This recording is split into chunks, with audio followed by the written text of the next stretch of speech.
Hello everyone, আসসালামু আলাইকুম। Welcome back to my channel. আজকে আমি আপনাদের সাথে শেয়ার করব ছিটা পিঠা। শীতকালীন ট্রেডিশনাল একটি পিঠা। আশা করছি আপনাদের সবার ভালো লাগবে। চলুন শুরু করি। পিঠা তৈরির জন্য এখানে আমি 1 কাপ পরিমাণ পোলাওর চাল সারা রাত ভরে পানিতে ভিজিয়ে রেখেছিলাম। একটি পরিষ্কার পানি দিয়ে এখন ধুয়ে এগুলোকে ব্লেন্ড করে নিব। আস্তে আস্তে পোলাও চালগুলো ব্লেন্ডার জারের মধ্যে দিব এবং 1 কাপ পরিমাণ দিয়ে দিব ভাত। ভাতের সাথে দিয়ে দিব 1 কাপ পরিমাণ পানি। এখন এগুলোকে ভালোভাবে ব্লেন্ড করে নিব। একেবারে মসৃণভাবে ব্লেন্ড করে নিতে হবে যাতে দানা দানা কোনো কিছু না থাকে। এর মধ্যে দিয়ে দিব সামান্য পরিমাণ লবণ, মানে স্বাদ মতো লবণ, এবং দিয়ে দিব একটা ডিম এবং লবণ সবগুলো উপকরণকে একসাথে মিশিয়ে নিতে হবে। ব্যাটারটা ঠিক এরকম ঘন হবে। সুপ্রিয় দর্শক, চিতই পিঠার ডোটা যেরকম ঘন হয় তার থেকেও অনেকটা পাতলা হবে।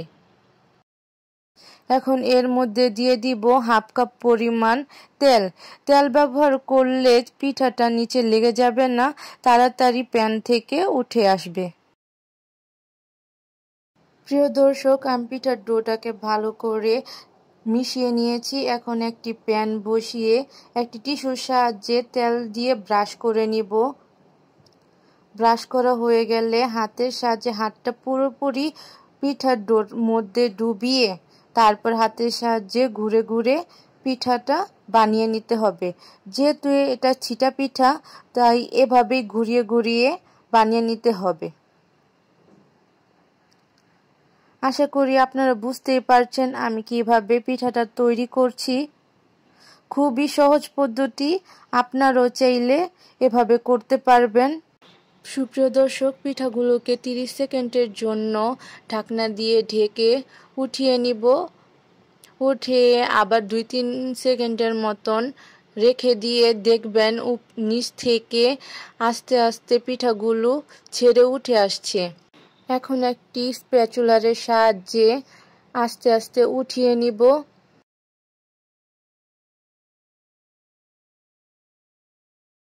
সুপ্রিয় দর্শক, দেখতেই পারছেন আমি কিভাবে ভাঁজ করে নিয়েছি।